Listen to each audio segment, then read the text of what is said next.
Good morning, afternoon, or evening, everybody, and welcome to ReZOO, the Zoo Review Podcast. I'm your host, Jack Baker, and today I am joined once again by my incredible co-host and fellow passionate zoo lover, the one and only Jodi McFarlane. Say hello, Jodi. Hello, everyone. Presented by Pangolin, the Conservation Podcast. This sister show promises to explore, appreciate, and highlight the fantastic conservation work of zoos from around the world, while also offering a perspective on the visitor experience. Today we are talking about London Aquarium. Based on the banks of the River Thames, this is the largest aquarium we have reviewed so far. But is it the best? Well, to find out, we are going to talk you through our experience, what we liked, what we didn't like, and of course we're also going to talk about some of our kind of favourite species and the conservation messages that went along with them as well. So, without further ado, let's get started.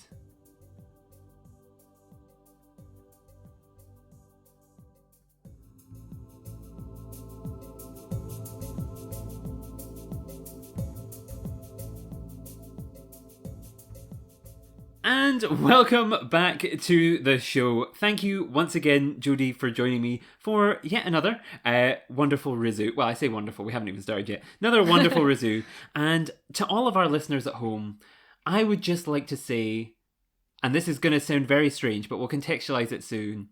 Hello, little piggies. Oh, no.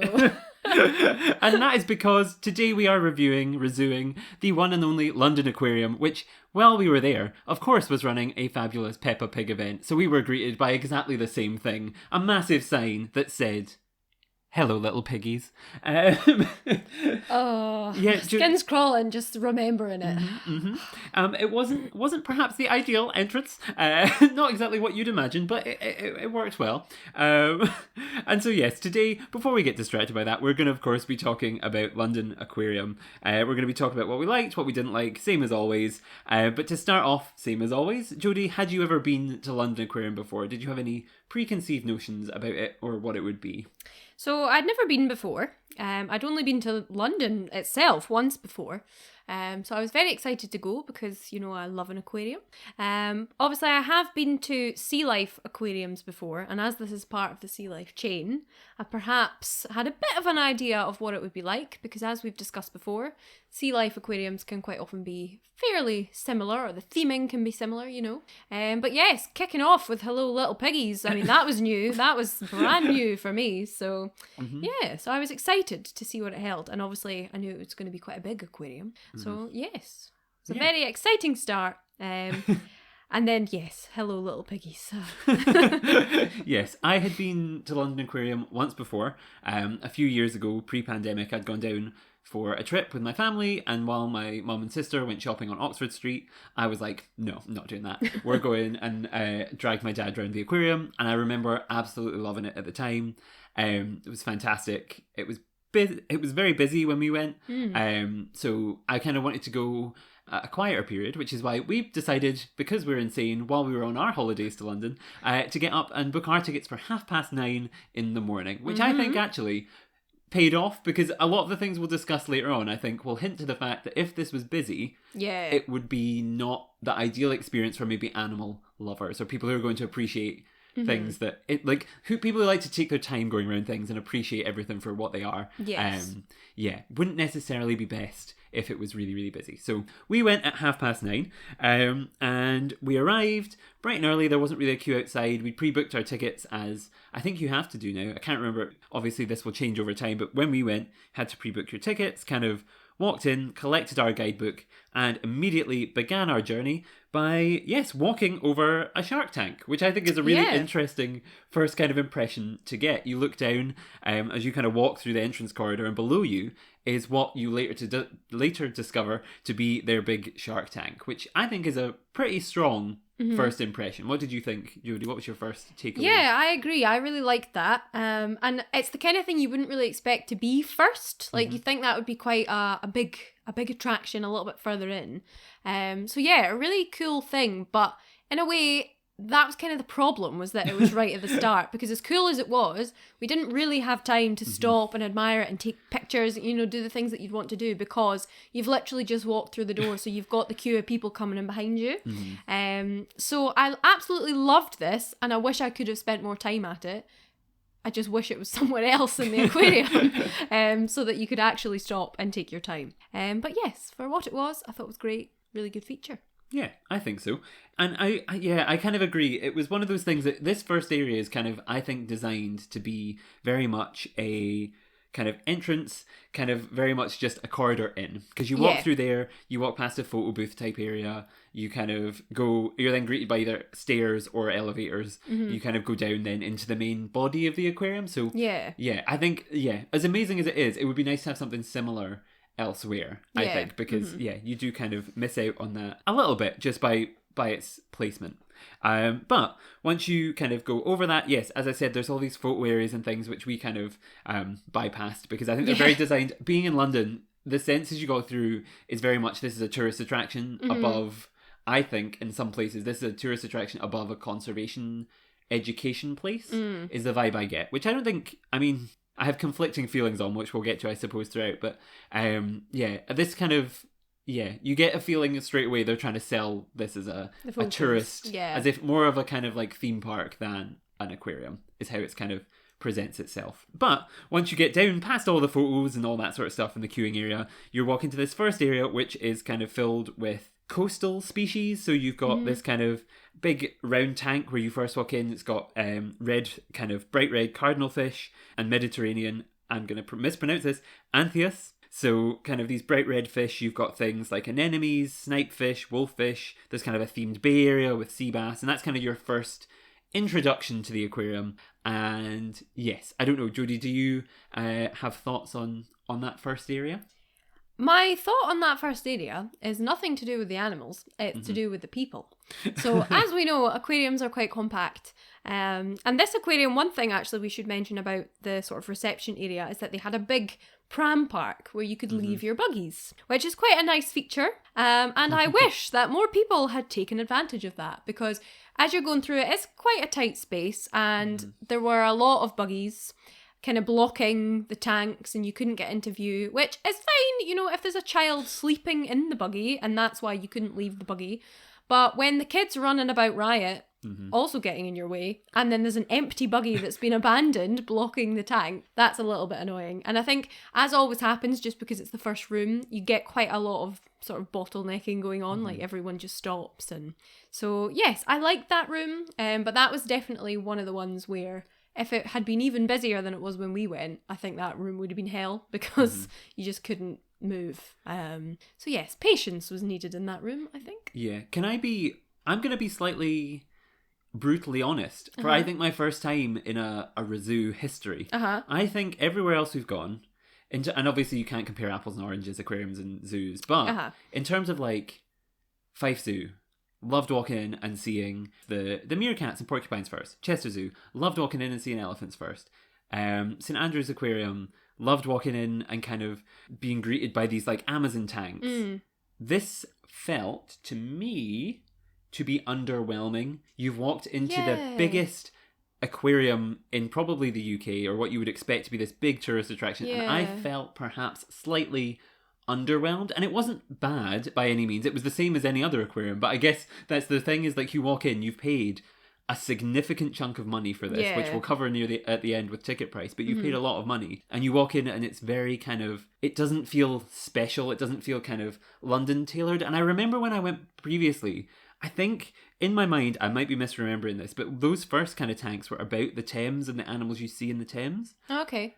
And that seemed to have been lost. And maybe I'm misremembering, or it's changed and they've just kind of taken it, scaled it back. But I think that previous iteration suited it much better, because you're like placing it in context. Yeah. Whereas this is just kind of like a random assortment of sea bass, mullet, wolffish, all which are cool, interesting species, but they're all species that crop up almost every room you go in. There seems to be a sea bass, there seems to be a bream, so it's just this kind of like, it's cool, they have things I've never seen before, but the way it's presented is maybe not ideal. And so I liked the first impression in these kind of like this first room, but it wasn't maybe what I would have opened with if I designed London Aquarium. Yeah, that's true actually, because most of them, every aquarium's going to have a room that tends to be the more boring fish. Let's just say it for what we mean. But yeah, putting it first it's not usually what you get. It's normally sandwiched somewhere in the middle, in between more exciting things. But then maybe in a way it's a good thing to kind of put the more boring things at the beginning, because then people are like, oh, okay, it's just fish. Yeah, that's good. Let's move on. And then gets more exciting as it goes round. And as I just said, because people do tend to hover about and they're fixing buggies and getting things out of backpacks, like they're doing all that in the first room and causing a blockage. Maybe that makes it an ideal room to have things that are a little bit less eye-catching. Maybe. But I'm gonna say that's not perhaps the best reasoning, because you then waste you've wasted that first impression, and for people like us who had gone and were really looking, like, I found it cool, and I found the species that were in their interest, and there was, as I say, there was the snipefish, which are kind of strange, like long-nosed, like fish that you don't see in every aquarium. You have things like the snake loch's anemone, which was this kind of cool coloured thing, and like it just felt kind of an underwhelming presentation of those things. I don't think it's bad, but it wasn't what you would necessarily like the expect. stuff in it's good. Maybe it just needs to be sort of themed. There needs to be like quite a bright, clear, exciting. Make it a clear, cohesive theme. Like, what is that first room all about? Exactly. Make it a little bit bolder. Yes. Exactly. Yeah. So it's nothing against it. Just perhaps maybe they could have done a little more with it, just a little more. Especially because you then walk around the corner, and the next area you kind of come into is this ray area, which I think once like, it sounds very negative coming off the bat, but once we get into the next areas, they get really distinctly themed, well themed, brilliantly done, and it kind of makes these areas look worse. Yeah. Because you have that kind of dark area. You walk into the ray area, which was interesting, and there was interesting signage about mermaids' purses, and kind of there was that boat, and it all felt like a bay. It was really cool. But yeah, it again was just more kind of the same, and kind of, so you got more chance to appreciate the stuff that maybe was like pushed away, or kind of you had to you had to try and like clamber over buggies to get past to see in the last area. But again, it was kind of this maybe not the most eye-catching second area either, which is where I was kind of, in my mind, I was like, hang on, this is not as wonderful as I perhaps remember it. All the animals looked, I'm not saying anything about the animal care or the displayed, like, it's just purely based on like the experiential value, I feel like was not perhaps great in the second area either. I don't know, what were your thoughts on the second area? I'm trying to think of it.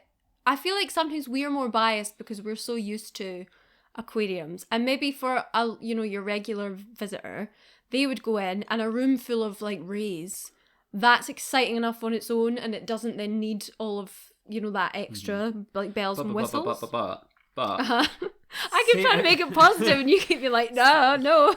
No, I feel like if I've paid £30 for an aquarium, when I paid £12 for St Andrew's Aquarium, and their ray display was stunning. Yeah. With the same species of rays in it. You say it that way, yeah. Yeah. So this is why we're in a review podcast, and I respect everything, and I don't think it was an animal care. I just think that this particular area needs sprucing up.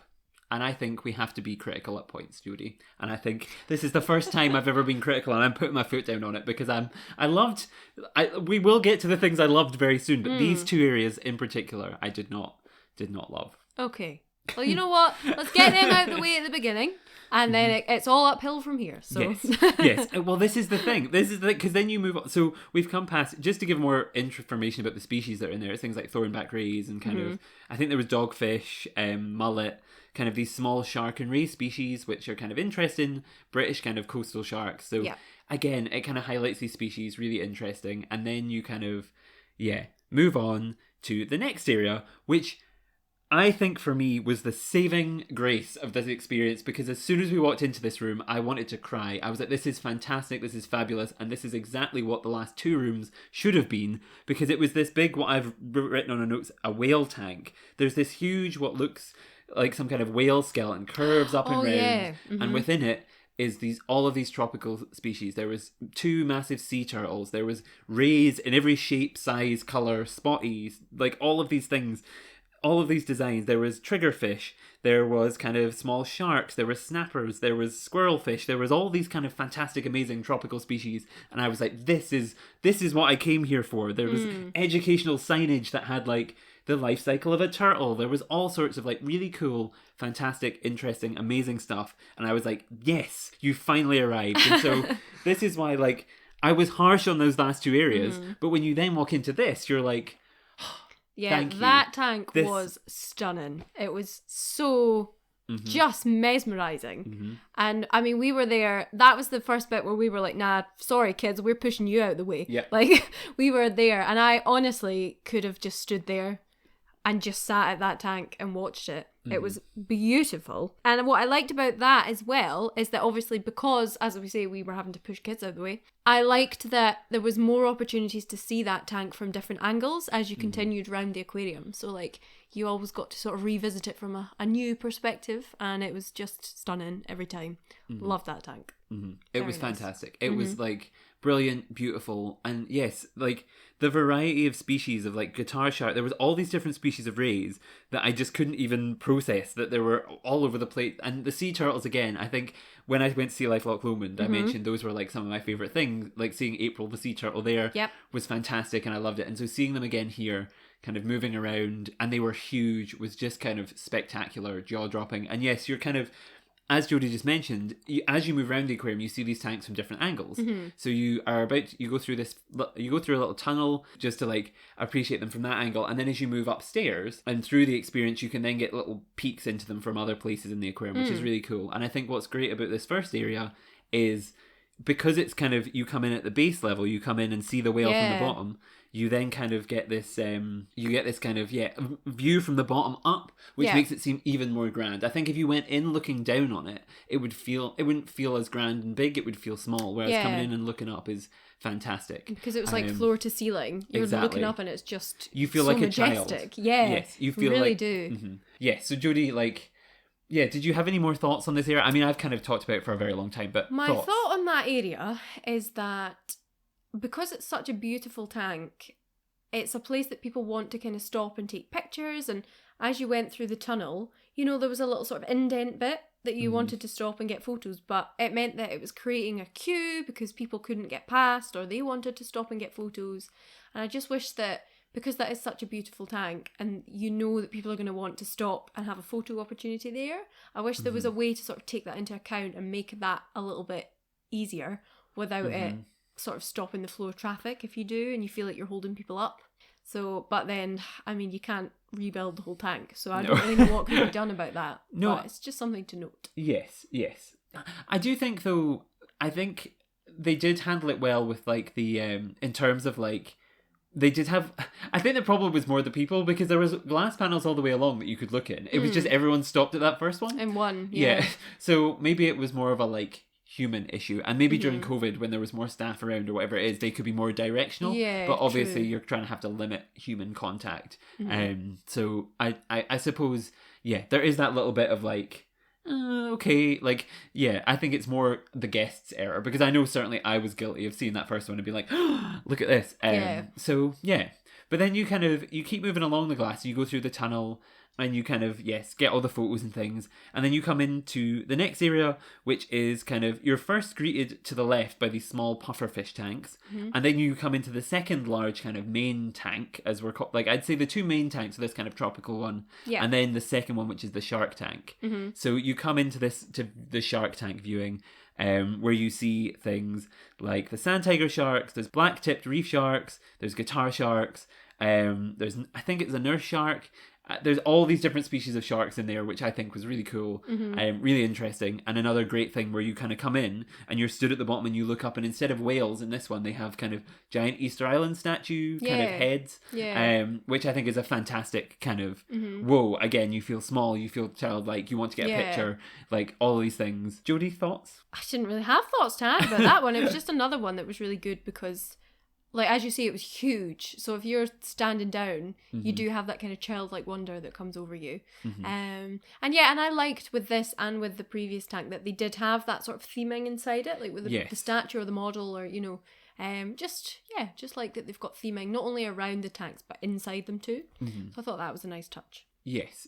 And I think it's a nice kind of, they're big impressive species in a big impressive tank. It didn't feel like they crammed big things into the kind of a smaller space. It felt grand, and it felt it gave them the space they they deserved. And I think as you go round, you get these viewpoints again, like with the tropical tank, and and obviously when you're stood at the bottom, the sand tiger sharks were kind of further up and kind of circling above, so you kind of get chances to see them. It was just really well done, really clever, and I really, really appreciated it. And I think, yeah, a really, really interesting, again, kind of take on it. I know you usually love puffers, so do you have any thoughts on the pufferfish? They got just overshadowed by, the fact that you go in and it's like this pufferfish on your left, but before you can even stop and think about them, you're just mesmerised by this giant tank. So the poor puffers kind of got blown out of the water there.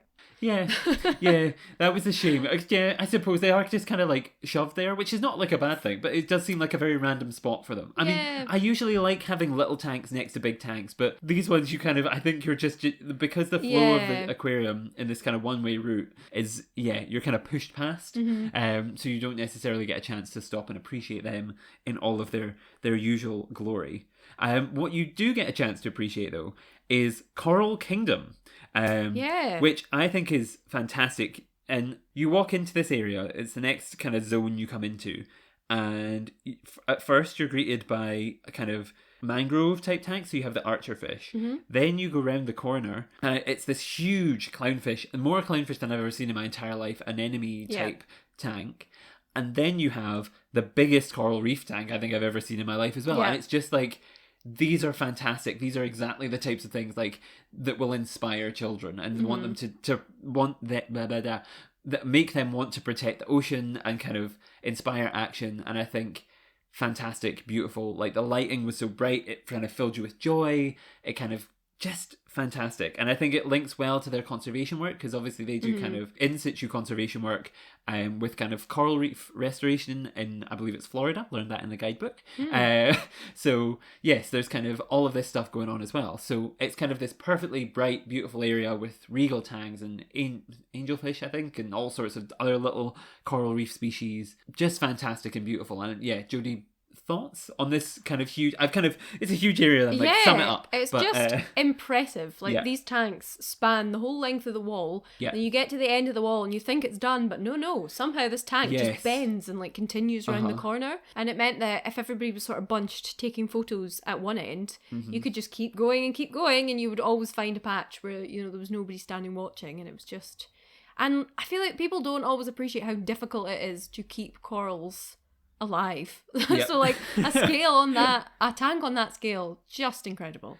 Fantastic. It was beautiful, brilliant, fantastic, wonderful. I couldn't say enough good things about it. It just felt like you were transported into the world of Nemo, and just beautiful. And I think what should be noted as well, as we came around this area, you kind of then get the next taste of like, we're in London, this is a theme park, because you then had that kind of hair braiding station which was being set up as we went round. That just got like trotted out a cupboard as we were walking past, and we were like, what's going on here? So again, you kind of have a little taste of the kind of commercialisation of London elements coming in, but obviously we were focused on the other side, which so I bypassed that. I was like, not standing around here, because in seconds we're going to be descended upon by thousands of kids wanting their hair braided. So yes, you kind of keep moving around. You then get your kind of second glimpse at the shark tank, which I think was really cool, and then you make your way through into the seahorse area, which had hundreds of seahorses of all shapes and sizes.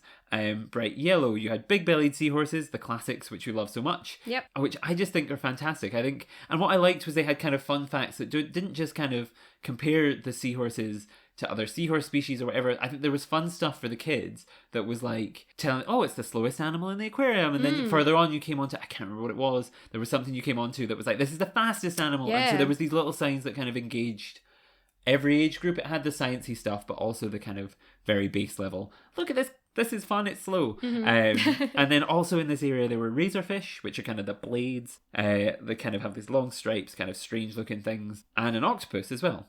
So all kinds of different kind of, this was maybe the weird section. Like the more unusual creatures. And I really liked them. Again, theming was strong.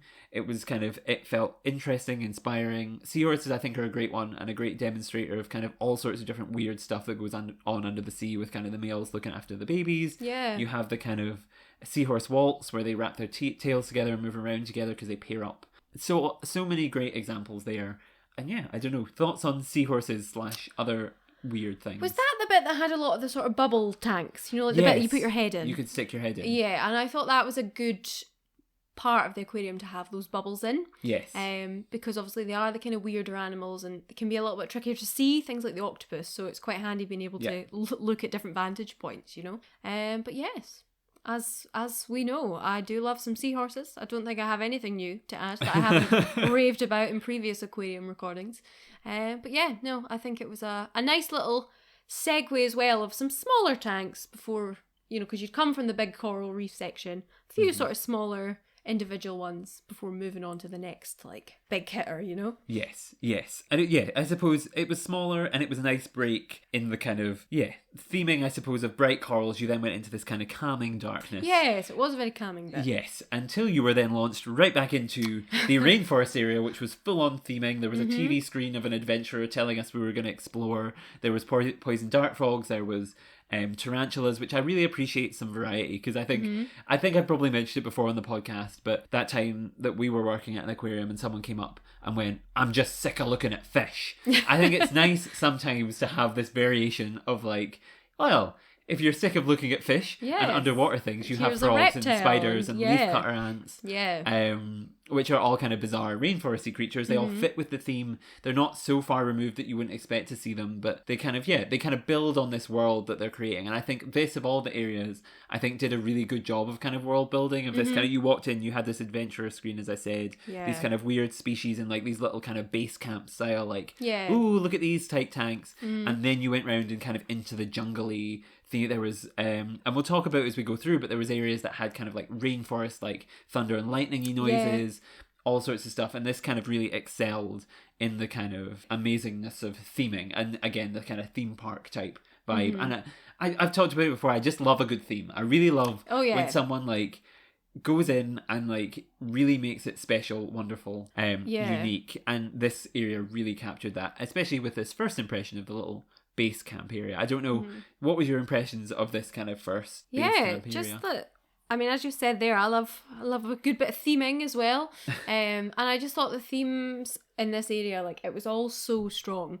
And a lot of aquariums might have a rainforest area, but the theming's never as strong as this. You know, there's always like a fire door somewhere that's kind of ruining the magic a little bit, you know, just pulls you out of the moment. Whereas there was none of that in this rainforest section. You were so immersed in it.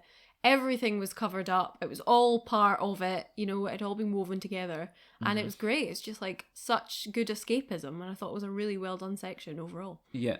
And then I think you kind of walk round the corner and you're kind of thrown further into the kind of area with the kind of first thing. The number of people who were stood, though, at this next bit being like, is that real? Because it was a crocodile sat perfectly still. Yeah. And I loved it because I love crocodiles. I love seeing them. It was in with like, I think it was yellow-bellied sliders, like all of these kind of like turtles, small fish. Like, it was a really cleverly themed area, but no one seemed to want to believe it was real. Oh yeah, they're like, it's a stuffed full-on crocodile. Debates going on next to us of being like, that's not real. No, it's like, no, I promise you it is. Go and stick your hand in front of it and see if it's real. No, it was, so yeah, that was really strong. And then on the other side of the glass from that, other side of the walkway from that, you had the snapping turtle, Bowser, who I think is a nice message. Yeah, his little backstory. I don't know, do you want to tell? I've been talking a lot. Do you want to tell his backstory? Well, there was just, and we were lucky that we clocked it, because it was on, there was a digital screen that had sort of revolving signage going on, and it just so happened as we were standing next to him, admiring him, we discovered that it said he was rescued because he'd been found abandoned in one of the parks in London, right? So someone had abandoned him. I mean, how that came about, I don't know. And he'd been found and rescued and now lives happily in the aquarium. And I just thought, good on you, Bowser. Good that you've got a home, but so sad that someone left you in the first place. Yes, and I think it's a perfect example of like, do not buy pets you're not going to look after. We had this so many times when we used to work in an aquarium of like, oh, I want a snake, or I want a this, or I want a that, or I want a... No, don't buy things if you can't look after them. Yeah. You're just going to like end up stressing and being like, especially a snapping turtle, because it's a big animal. It's a random choice to be like... Yeah, like how did someone end up with that in the first place to then be like, whoa, can't handle this. I'm just going to dump it in the park. Like... Yeah, I didn't get that. No. It was a weird one. It was a really, really weird one. But he now has his home, and That's all that matters. He seems happy, and he's seems a very lovely chilled. addition to the rainforest. He was also sitting out of the water, which I don't think I've ever seen a snapping turtle do before. So that was nice. I liked that. He was, again, the same vibe as the Hyrax from Chester, of just like splooted out on the table, like, ugh. But like, yeah, just a big 2021, 2022 vibe, which I really appreciated. So yeah, so once you get past kind of hit Bowser and all of these other kind of amazing kind of smaller tanks, you then walk around the corner and are greeted by piranha, arowana, catfish, the kind of big Amazon species, which I think are classics of any aquarium by this point. You have to have piranha, you have to have catfish, but you don't necessarily have more bizarre species like arowana, which I don't think I've seen anywhere else but London. So really cool to see these kind of big Amazonian fish species. Yeah. And again, a perfect example of like, don't buy fish that you can't look after, because again, catfish are another one that like Bowser gets bought when they're tiny, cute, whatever, and then gets huge and people can't look after them. And so yes, it's a good example again of like these things that you have to be very careful of. So yeah, really appreciated them. And yeah, I don't know, thoughts. And this was the area actually before, sorry, I'm going to interrupt you before you've even begun. This was the area that had the kind of theming of like the thunder and lightning and stuff, which was really cool and That's really what good. I was going to say. It was quite a moody sort of, a moody end to the rainforest, and the lighting was kind of different and stuff as well. But yeah, no, it's an impressive tank to end on because it's big and it's the kind of, I guess, like scarier sort of animal, so it's a bit like ooh, spooky, like so it was good. I was a fan. This is the thing, I feel like we need to have an episode where you lead the conversation, because I always ramble for 10 minutes and then you go yes, like we need to reverse that, because I've already taken all the points. But yes, well, I know what's coming next and I'm going to lead the way on the next one. So yes, well, would you like to thoughts? Okay, so actually before we get to your thoughts, there is one small area that we have to cover. What was it? That was the interactive rock pool area. Oh yeah, which we will get to Jodi's complaint area in a second. You'll hold your rage. But yes, next was of course the interactive rock pool area, which was this huge bank of interactive rock pools. It only had one open when we went because it was 9:30 a.m. So it wasn't particularly busy. But yes, so on one side you have these kind of rock pools that have kind of people behind them being like, oh, do you want to touch a starfish? Do you want to look at a crab? That kind of stuff. That was us in a previous life. Yeah. And I felt that man's pain because he had to wear a kind of explorer outfit, whereas we were just in kind of polo shirts. So he was really committed to the theme. And then on the other side, you have your kind of second viewing point for the turtle tank. So obviously the turtles were kind of swirling at the top. So when you get up to this level, you can then see, And for any listeners who are listening and going, they didn't go up any stairs, this is confusing. I was equally confused by the layout of this building as well. Yeah, me too. I feel like we need to, that can be one of our bonus points, because the layout of that building seems bizarre. Yeah, we'll come back to that. But yes, so you kind of have the turtle viewing as well, and then you get onto Jodi's area of thoughts, which was the Gen 2 penguins. Jodi? Yeah, and I never like saying anything negative, and I mean, I love penguins. There's nothing negative to say about the penguins. I just really didn't love their space. And I know from working in zoos and aquariums, you get people being like, it was too small, or they don't have enough space, and a lot of the time it's like, if you took the time to come and chat to a member of staff, they can explain it, and there's probably a perfectly good reason or a justification behind it, and it's absolutely fine. So I don't want to be that person. But you're going to be that person. I'm going to be that person because there was no one there to ask, and I just really didn't love the space that they were in.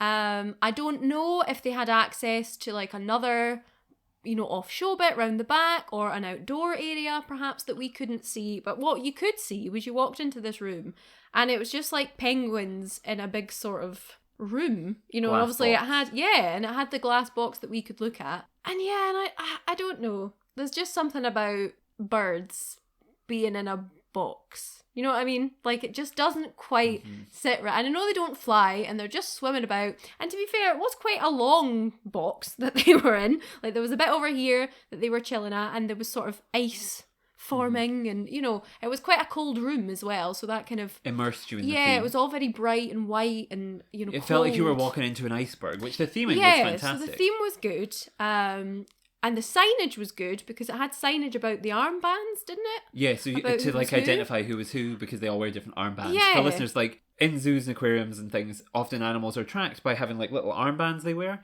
So like made out of beads. So like say one of the penguins would have like orange, purple, orange, purple, orange, purple beads around its arm. So you can tell, oh, that's Johnny or whoever it is. And then another one will have just all orange beads and you could tell that was Susie or whatever. Yeah. So these guys all had that and they had a sign explaining that, which I think is and I not appreciated seen often. that. Yeah, because we know from Edinburgh Zoo and from my new work, you know, there's penguins at both of those places and they all have this sort of an armband system, but it's generally only the staff that know who's who. They'll have their own little guide. So I appreciated that it had something for visitors that explained that, and then they could sort of look and point out and be like, oh, that one's so-and-so, you know? I really liked that. That was a nice touch. But the room overall, I'm sorry, London Aquarium, I just didn't love it. And I wanted to love it because I love penguins, but I just really didn't. I just didn't love the vibe. It wasn't my vibe. It just felt a bit depressing.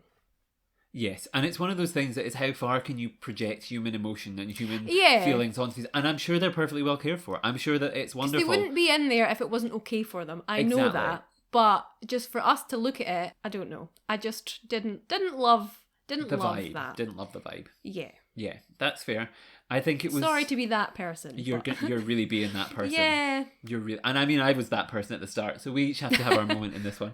But yes, I think that's fair, and I think. Yeah, I kind of agree. Putting birds in a box is this. Yeah. It seems strange, and it's a big box, and I don't know. I had, and as we just talked about, like because it's a weird layout and the building feels very underground. I think that adds to it because it just feels like, do these birds ever see the sky? You know, like it's just kind of that, and I was a bit like, oh.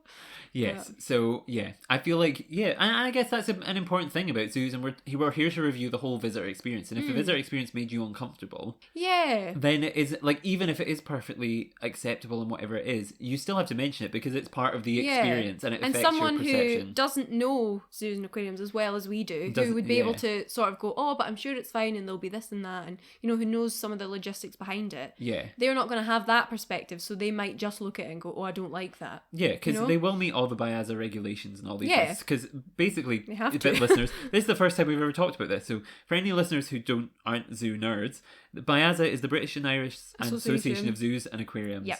And they regulate all of the rules to do with zoos in terms of like animal welfare, enclosure size, spaces, how they need to be treated, all of these things. And they make sure that all zoos which are within BIAZA uphold the highest and most wonderful level of standards to ensure that animal welfare is met and the animals are protected and treated fairly and wonderfully. And so, yes, I doubt they won't have failed this. This will be a perfectly. It's more. This is based on visitor perception more than animal experience. Yes. So that's I think a really important thing to note because we don't want people thinking that we don't want everyone to think whatever. Like the aquarium will meet all standards. It's just from a visitor perception point of view. Yeah. Just that's. I feel like an important thing to note. Yeah. That we're not being like you are cruel. And I can't believe we've never mentioned that before. No, it's a good thing to highlight. Yeah, and I think it's a learning journey for us all because even people like who are from other countries might not know that we have BIAZA here. True. So yeah. So yes, we had that. Then we walked through and you kind of have the next sense of commercialism with all of the kind of like food stalls and toys and games and like those machines you chuck a pound in and you feel like you're in a hurricane and all that sort of stuff. Oh yeah. Mm-hmm. But then you also come to like this big polar bear interactive thing, which was like it's one of those things almost like when you walk into like a supermarket and they're filming you like, and you can see yourself in the camera. Yeah. Like that type of thing. But it was like projecting a polar bear image, which was quite cool and sweet. They had a similar thing with like a narwhal interactive. Mm-hmm. And there was all these kind of signs in this area about kind of polar landscapes. Their Narwhal Conservation Initiative, which we talked a lot about in the Loch Lomond Sea Life review. So if you want to learn more about that, you can hop back to that one. And you kind of had, this interactive space, which again, I think would be brilliant for kids. It had a tank in it as well, but I think it just had bream in it. It wasn't like it wasn't a big kind of like, look at this tank. It was just kind of like, here's another tank, but you don't really have to look at it if you don't want to. Like that kind of vibe of like, we didn't really care about this one as much. But yeah. We didn't know where to put this, so we just stuck it in here. Yeah. So yes, you kind of come through that area.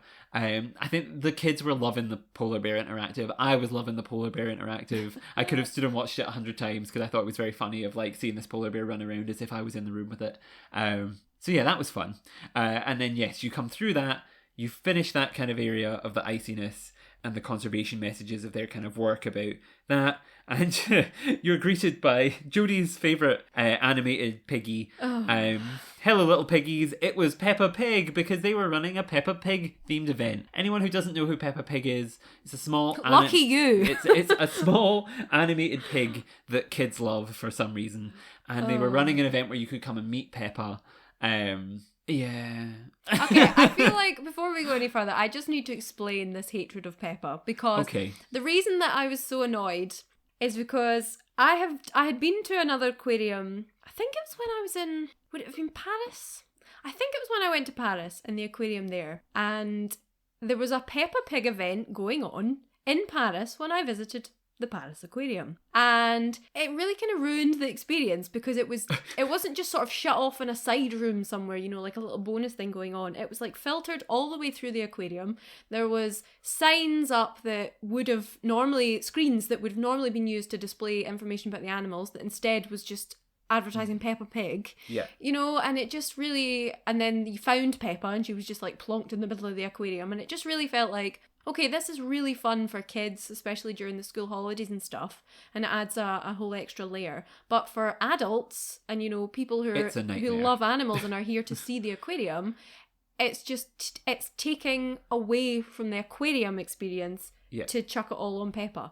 And I wasn't a fan. So in the run up to our trip to London, when I saw advertised that Peppa was visiting, we were visiting, I just felt like you couldn't make this up. Like, what rotten luck. So I went in with an absolute agenda against Peppa. I was ready to be raging. And yes, so when we finally turned that corner and there she was in all her pink glory, I was just like... Done. No, let's keep moving. Mm-hmm. But, however, I will say for them, she was kind of just tucked away. She was like, there's Peppa, on you go. Yeah. Yeah. So she wasn't, like, blocking anything, which was her one saving grace. That saved Peppa's bacon. she was not blocking any tanks. Yeah, I think that's the struggle of, like, whenever you go to, say, like, a lantern event, like we went to at Chester or Edinburgh or whatever it is, these lanterns are beautiful and anyone can appreciate them, and they don't take away from the zoo experience. Yes. It's finding that balance between having an event that is interesting, relevant, pulls visitors in, doesn't detract from the regular experience, is a bonus for everybody. Yes. And this one, I think, found a good balance of, like, Peppa was here. We were greeted with hello little piggies. There was stuff like, there was a queue to go and get pics if you wanted a pic with the pig. But I didn't feel it took away from my experience. Jodi was like twitching every time she heard the stupid theme music. Like, I felt it didn't take away. So I think, the event caused no harm. And if it pulls more people in, supports conservation by kind of taking money from people who wouldn't normally come to the aquarium. Like, and I guess this is more for like local people as well. Because like tourists who've travelled all the way across the globe to visit London are not going to come and see Peppa Pig exclusively. So it's maybe a good way to kind of bring local people back in who, and like members and stuff. Like, they'll love it, but will they? But so there was Peppa, and Peppa then leads on to the next view and final view of the big shark tank, which I think was good, and I think a really clever photo opportunity, because the way they'd done it at this level was like shark dive cages. Yeah, that was which cool. was really cool. So you walked into one of the shark dive cages and it was kind of like there was this glass thing that you could look through and still get the experience, and it was really nice, really fun. Really enjoyed it. And that was kind of the final sharky moment you got, and then you moved on to the final zone, which was the jellyfish. Yes. And when I say jellyfish, I don't mean one jellyfish. I don't mean two jellyfish. I mean there was moon jellyfish. I mean there was polyps. I mean there was marble jellyfish, upside down jellyfish, Japanese sea nettles, Pacific sea nettles. There was any type of nettle, a jellyfish you could think of was in this area, and it was all set up in a way that like you could see through ones, like you could look through the tank to someone on the other side, which was quite cool. They were all like swirling as you'd have to do with jellyfish, keep them moving. It was just fantastic, and I think the best jellyfish presentation I've seen anywhere, just because of the sheer scale of it. There was hundreds and hundreds, and I just loved it. I don't know. There was also, I think what I loved was like the conservation message that came through about kind of, can we eat jellyfish as an alternative to less sustainable fish? Can we kind of... There was a tank that just had a plastic bag in it floating. That was good. Which was really cool, because it's like, look how even the human brain, when it looked at it in a tank, went, oh, is it a jellyfish? No, it's a plastic bag. We And did a double take. because obviously these larger predators, sea turtles, when they eat a plastic bag thinking it's a jellyfish, they can't comprehend it, and I couldn't comprehend it. Yeah. And it was nice to have that comparison between jellyfish and plastic. That was good. And we talk about it a lot. We can explain to people about the difference with the jellyfish and the plastic bags and how some animals can't tell them apart, but to actually see it in front of you, it's really good to give that visual example, because I think that sort of hits home a little bit harder. Yes. That was really good. Yes, I really loved it. I don't know, did you have it? You usually love jelly, so did you have thoughts? Yeah, I agree with everything that you just said there. It was just mesmerising, as they always are. And they had some really big species, and I liked that they had not only the sort of smaller circular tanks that you'd be used to seeing with jellyfish, but they had, as you see, really big ones that were almost sort of like floor to ceiling, and you saw through them, and they had all the different, lights, coloured lights and things, and it was just a really chill bit to end on. I think it was just a really lovely bit to go through. So cool. Fantastic. Just loved it. And this is the thing, it was like, I feel like a zoo should be consistently high level, and this had peaks and troughs, which I think is quite interesting. I think we can now move on to our kind of bonus discussions of kind of other things that we wanted. It ended on this real high. Yeah. But I think overall, what I would say about this whole experience, moving on to kind of our bonus stuff category, where we talk about conservation, ticket prices, all stuff. We've walked through the experience now, looking back on it, ups, downs. I think overall it was a very inconsistent experience is what I would kind of go with. It was sometimes fabulous, fantastic, wonderful, sometimes why? But overall I did think it kind of built to this kind of crescendo. It's this weird thing. I don't know what, if you kind of looked at a graph back of your experience, what would you think of? Are you the same as me? Do you see what I mean with that? Yeah, I think it did.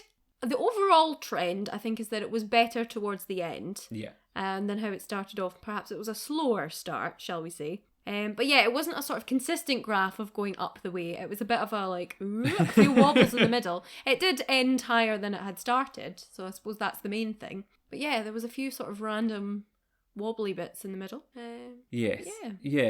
Yeah, and so that was kind of my first of the bonus things of just it was good, but it was an inconsistently good experience of sometimes it was amazing, sometimes it was just good, but it was this weird up and down. I mean, all touristic attractions are going to have that, but it was one of those weird ones of it started real low for me, but I think I brought us round. And I feel like Sea Life, because obviously they are a big chain, and you've talked about, photo opportunities and these little random bits that are very much just there to sort of make money, and it's more tourist attraction-y than animal collection-y, the focus is more on that and then perhaps the money side of it. Sea Life, I guess, kind of has to be like that, more so than a little independent aquarium, for example. So it's can you... well, I was going to say, can you blame them? Yes, because we are. But, that explains those sort of inconsistencies a little bit, because there'd be a random bit where it's there's no animals in this bit, but here's a random photo thing, or a virtual reality thing, that we are not there to do. We are not the market for that. But maybe some people love it, and it breaks up the experience for them a little bit. Yeah. So if you're taking part in all those random bits in the middle, maybe it keeps it consistently good. But for us, we were we're not doing that. We're keeping walking. So it meant that there could just be stretches where you were sort of yeah. You know and that's what I say. It was just if you're an avid zoo lover, there was bits where you'd be oh, okay, this is odd. And I think what that would transition me on to, it's the second kind of bonus point, is busyness. If we went on a busy day, I think this would be, and not to be rude to London Aquarium, I think this would be hell. Because I think the capacity, especially now the COVID, everyone has different COVID comfortabilities. I think you have people having complete panic attacks because there's no way, it would feel like there was no way out, and it would be very busy and kind of this funnel of people pushing through. Yeah. But also, and I think because it will skew at tourists and young kids, it will be a lot of crying kids, a lot of busyness, and it just, I think it could be... Overload. Yeah, totally. Sensory overload. Yeah. So yes, I think...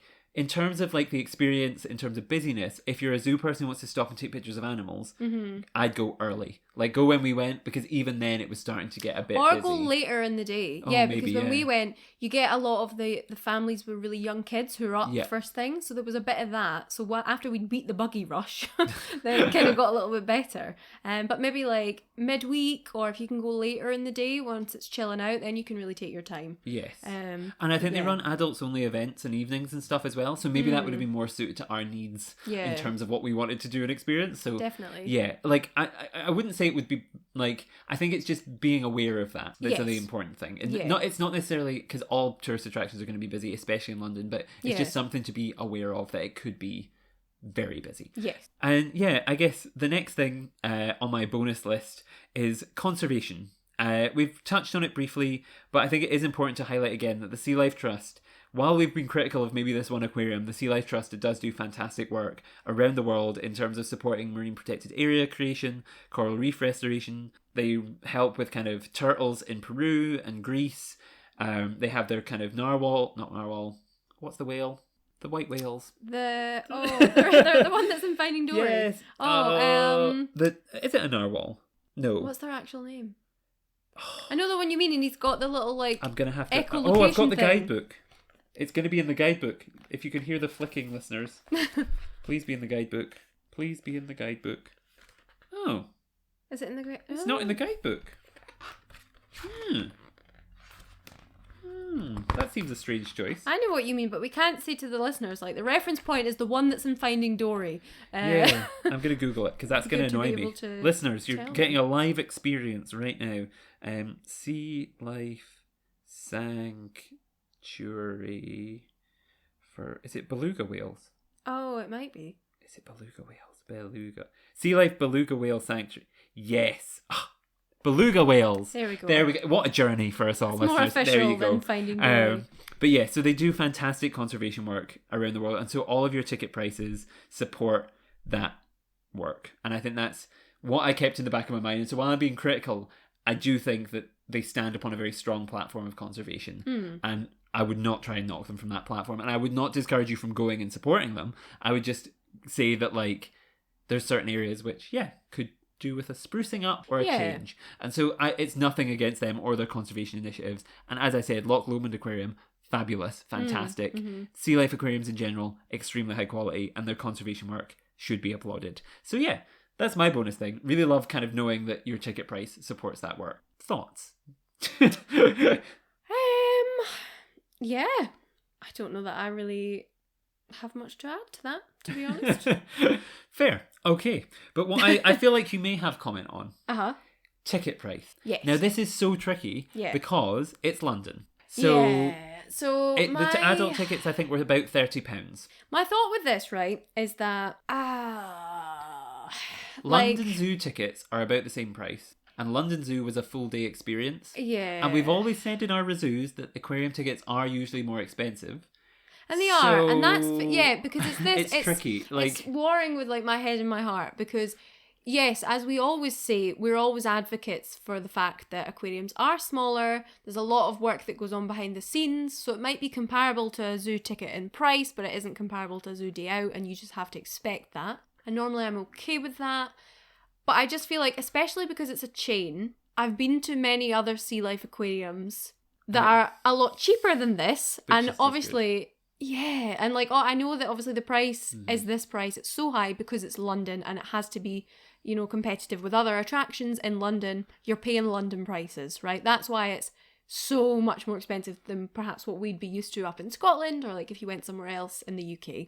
But I feel like even that being said, even taking into account the fact it's a London price, I still felt like it was a bit too expensive for the experience that you then because we were around in an hour. And it wasn't bad. Like, what was there was absolutely fine. And it was great. But yeah, I've been to other sea lifes that can be half the price, smaller, but probably a bit of a better experience overall. Yeah, I would say overall, Loch Lomond, 10 out of 10. Couldn't find much to complain about there. So I think it just goes to show, you know, you have to charge a bigger ticket price when you're a bigger attraction, but bigger doesn't necessarily automatically mean better. So unless you are, I'm bigger, I'm charging more money, but I'm given better quality or just more, you know, then yeah, I just don't know how I feel about the ticket price. Put it this way, if we had gone down, we were very lucky in that the other attractions that we visited, aka zoos, we got into for free because we work for zoos.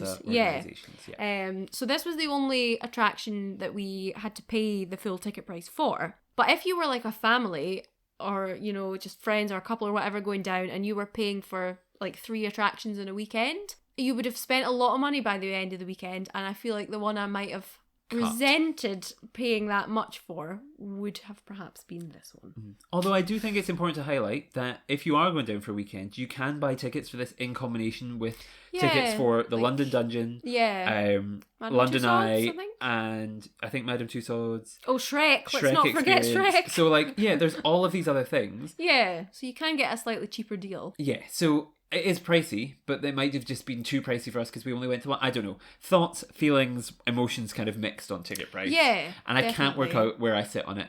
And I still don't know. It was about a few weeks ago now we went, and I still haven't quite worked it out. Because I understand. Yeah. I just don't appreciate. Yeah, I would agree. Then this brings us on to the final kind of point, which is gift shop.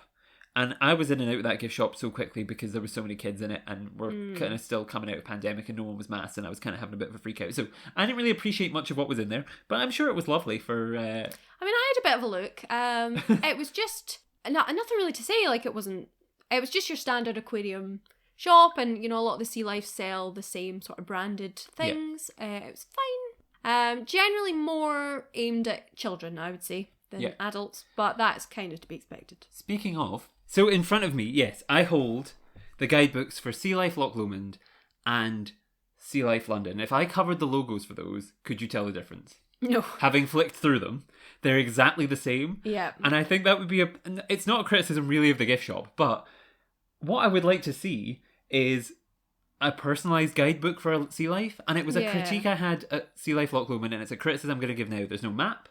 There's no species list of individual things you're going to see. It was really hard to write a review kind of plan for this episode because apart from the photos I'd taken, I didn't have species names. I didn't have this, that, and the next thing. I think it would be nice to have some kind of personalisation in these. Yeah. And I'm grouping this under gift shop, just because I think this is the kind of the responsibility of whoever is doing the gift shopping and the copy and paste merchandise. It just is. It's a thing that could be, I think, improved so quickly and easily. Yeah. It's obviously cheaper for them to print 100 million of the same guidebook. Do it mass. But I think, I'll just kind of pop those down. Yeah, I think it's something that needs to be addressed, and just kind of make them a bit special, because I feel like each of them is so different. Make it feel different. Yeah. And so that would be my gift shop feedback, I guess. And that brings us all the way to the end. We've reached the end of another ReZOO. All we have left to do is our 2 stars and a wish and our word of the day. So, what are your 2 stars, Jodie? We'll group them together because I feel like we've talked enough and we've been critical enough. So, praises them. 2 stars would probably be, I would say, the theming, particularly in the rainforest area. As we mentioned, I thought that was fab, very immersive, very cohesive, and probably the jellyfish, because just love jellyfish, and it was a really nice thing to end on, I thought. Yes, I think for me, my 2 stars, I really, really loved the coral tanks. I thought they were absolutely fantastic, inspirational, beautiful, fantastic, with a great message about coral bleaching and all of that sort of stuff behind them. And I think that I was going on to the wish. I'm too keen for the wish. My other thing would be, I don't know. I loved it. This is the thing. I really loved so much of it. I love seeing sea turtles. I just love them. I think that tank, the whale tank, is so fantastic. Yeah. And such a beautiful impression. And I just think that it sets the bar so high that, I just loved it. And I think it's fantastic. And all of the different species that you saw in there were incredible. So that would be my 2nd star. Now, Jodie, wish. Oh, I'm so torn. Should my wish be about the penguins or should it be about Peppa? Which was I'm more than happy with. Peppa's not there all the time, so I reckon I'll go for the penguins. I just feel like maybe that area could get a bit of a spruce up or just even just a change in the lighting and brightened it up a bit. Like something. Yeah. Just something to make it feel a little bit less sort of underground prison-y. Yes, I think that's the thing. Of all the things, like, that felt very, like, underground. Yeah. Like everything else, you didn't feel like you kind of forgot you were in this middle of this aquatic maze. Yeah. And it was like quite like wasn't, but that one space, yeah, it did feel like very like we're in a concrete box here. Yeah, and I don't know whether it was you just really the feel like plain that. white. It wasn't plain white walls, but like the icebergy walls, maybe. Yeah, I can see that. And I can white see that. is so hard to keep clean; it gets dirtier easier, which I think added Doesn't to the help. whole. Yeah. Yeah. So yes. I think my wish would be, and I did go off a bit at the start about that era, but I don't. I feel like that would be my wish. Is that first impression is so like it starts with a whimper of just like here we are, London Aquarium, and you're like have pride. This is the wow, like fantastic, wonderful, amazing. And it does get better. And it does. That whale tank, if it was the first thing you saw, and they cut that, I would rather they just cut that whole first area and you just plonked straight into the whales. Yeah. Because would you have missed it? Start as you mean to go on. Exactly. And I think it annoys me on an extra level because like those are the British species. You're like, show some pride for the species we have around our coastline. Your London Aquarium represent London species well, or like English species well, or local British species well, and get that education message out there. And I just think it was missed. And that first kind of bit fell flat, and I just was like, oh, no.